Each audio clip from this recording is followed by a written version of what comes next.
2017 Hyundai i30. Since 2008, the Hyundai i30 has been a cornerstone of the Korean manufacturer's range with over 800,000 sold in Europe alone. Its success has been down to a simple recipe of affordability, reliability and good amounts of standard equipment. All very well, but Hyundai is aware that with such strong competition amongst C-segment hatchbacks, such as the Volkswagen Golf and Ford Focus, it needs to offer even more. Cue the third-generation i30, the car that's based on its predecessor, but said to be significantly improved.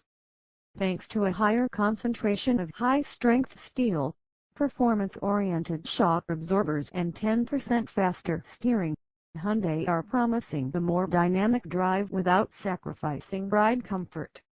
There's also more room for people and luggage, as well as plenty of new technology. Wireless phone charging and the Apple CarPlay and Android Auto smartphone mirroring apps are all included on mid-range Southeast NAV models and above. With talk of the i30 being a car for everybody, does it rival the class best, or is it the jack of all trades, master of none? The most powerful engine is the 1.4-liter TGDI, but we've already sampled that abroad. We've therefore opted to test the entry-level 1.0-liter TGDI with 118 bishop.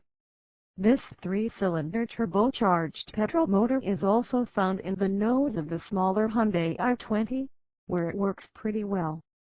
The trouble is that even with peak torque arriving at a lowly 1,500 rpm, you have to work the i30 surprisingly hard to get it moving quickly. A downshift or two is required if you want to pick up speed while going up a hill, and if you try to follow what the gear shift indicator suggested, there was noticeable lag before the needle of the speedo climbed so slowly. This sedate pace isn't even rewarded with particularly stellar CO2 emissions or fuel economy.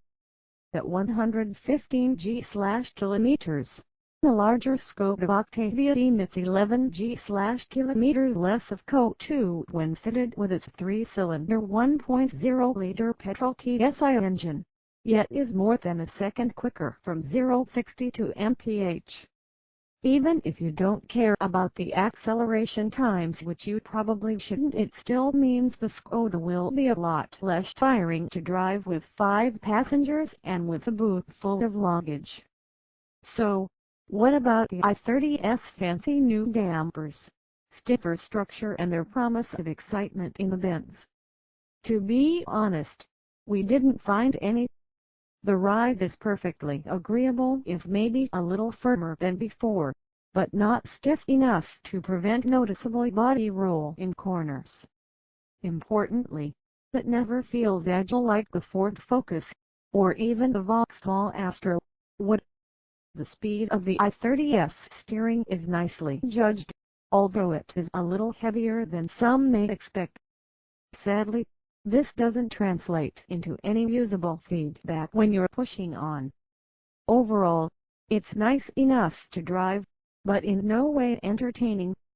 Hyundai has an awful lot of work to do for its upcoming i30 and hot hatch model.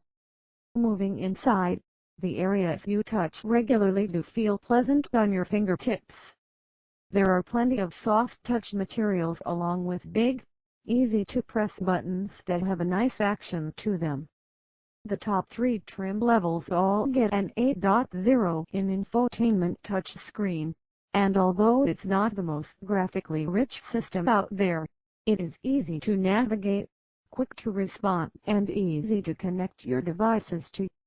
Bluetooth pairing is a doddle and you get Apple CarPlay and Android Auto, plus wireless charging for compatible devices.